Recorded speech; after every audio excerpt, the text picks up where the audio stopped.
എന്താ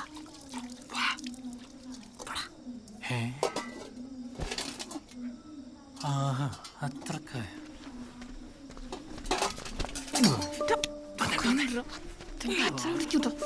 അച്ഛനൊക്കെ അവിടെ ഇരിക്കട്ടെ. നീണ്ടു വന്ന് നീ എന്താ മിണ്ടല്ലേ. എന്താടി പിന്നെ എന്തുട്ട് നിന്റെ പ്രശ്നം? കാണാൻ വന്നിട്ട് ഇത്ര എന്റെ ഫോൺ എടുത്തിട്ട് ഇതുവരെ നീ എന്നെ കല്യാണം വിളിച്ചോ? അതാണപ്പൊ പ്രശ്നം. എടി എല്ലാരെയും വിളിക്കണ പോലെ മെനക്കെട്ട രീതിയിലല്ല എൻ്റെ ഇൻവിറ്റേഷൻ. അതിങ്ങനെ പ്രത്യേക രീതിയിൽ സ്പെഷ്യലാ.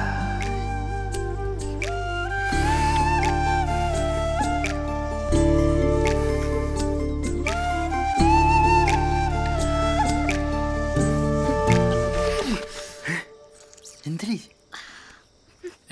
നീ മരുന്ന് വെച്ചിട്ടുണ്ടാ? ഞാനേ എടുത്ത് കളയാൻ മറന്നുപോയി.